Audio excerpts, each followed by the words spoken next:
Beautiful like a fresco and fascinating for its idiosyncrasies, Street Fighter III Third Strike is a melting pot of both popular culture and fighting game design. This is the Annotated Third Strike. Welcome to the Annotated Third Strike. Not so different from books and film, important works of the video game medium deserve concentrated study. For this series, we will take a deep dive into the individual characters of this seminal fighting game to notate, extrapolate, and then cover as much as the game can show us, as well as discuss the cultural antecedents that inspired them. But there's ground to cover before we launch into the roster that will help frame later findings.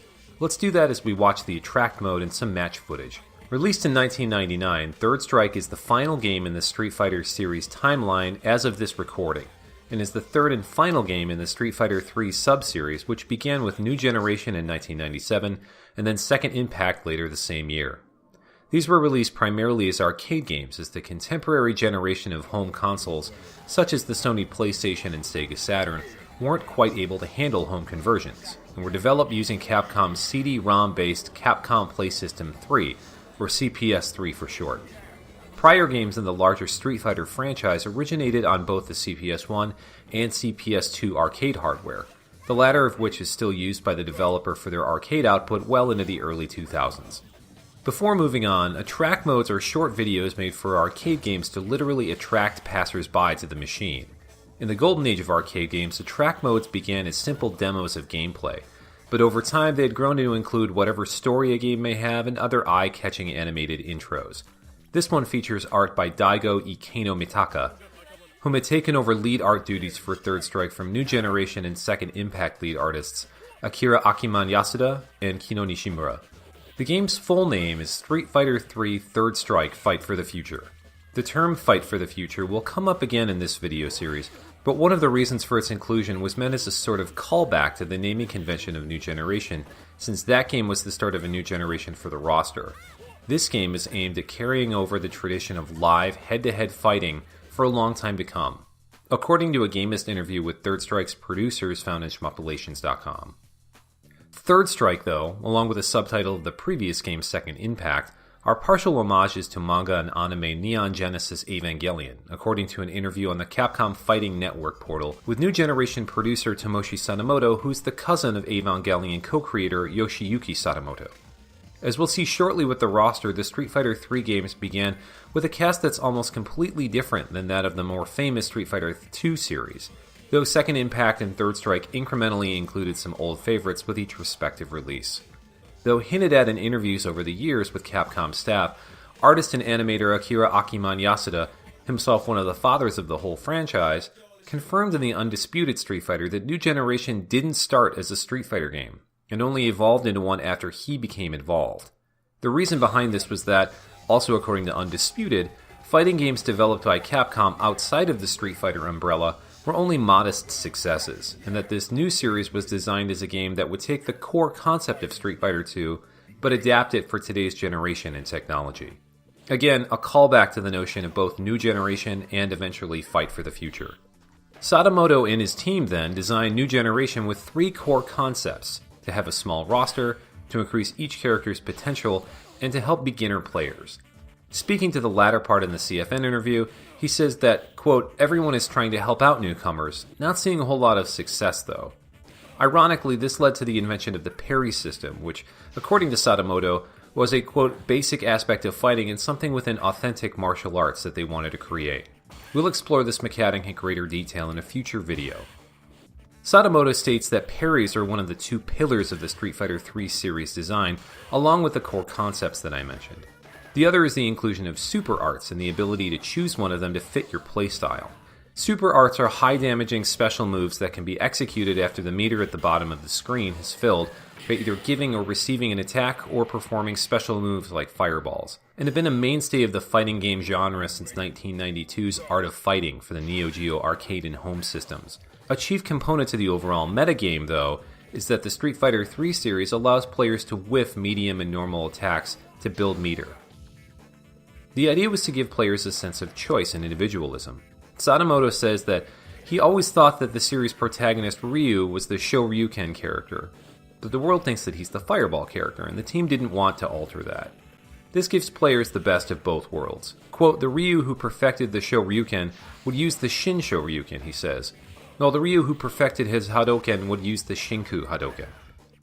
The videos that follow will partly explore the differences in the super arts for each cast member. Super art choices make a key difference between players choosing even the same character in wildly different ways.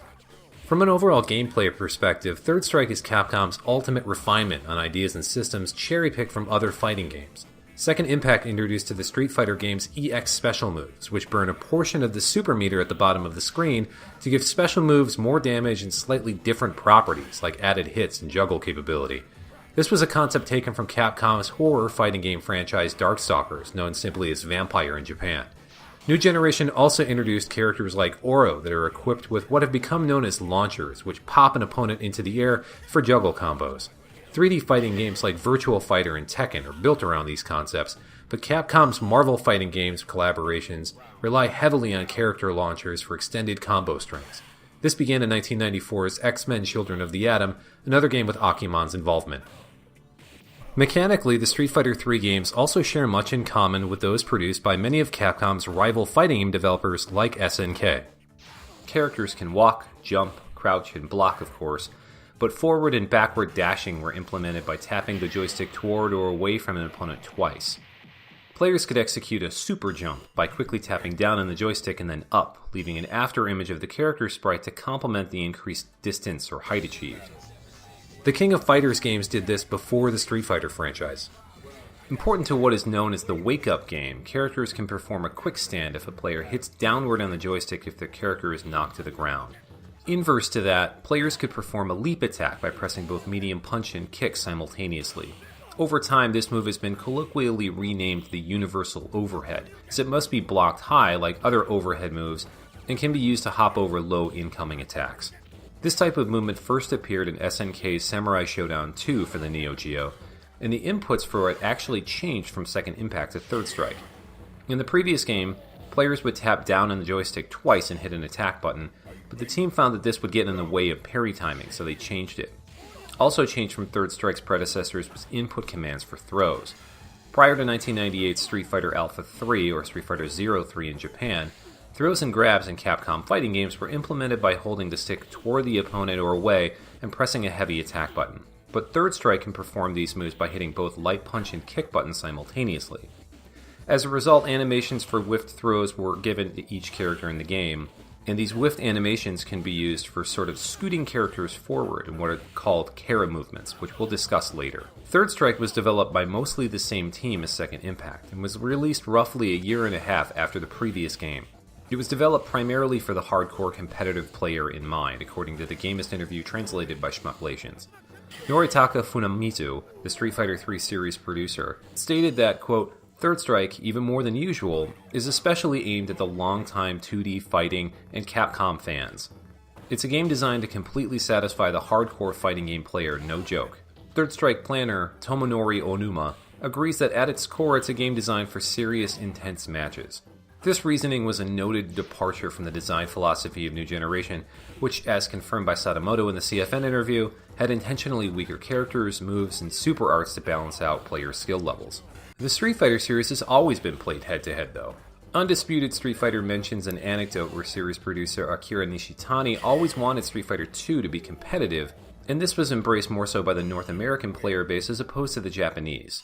Another way to inform this aspect of the game was the introduction of a grading system that grades a player after each match. This was originally envisioned as a response to watching talented Second Impact players and to judge the aesthetic aspects of a fight, according to the Schmucklations Gamist translation. Grading has 4 criteria that dictate a range of letter grades for how well a player performed during the fight.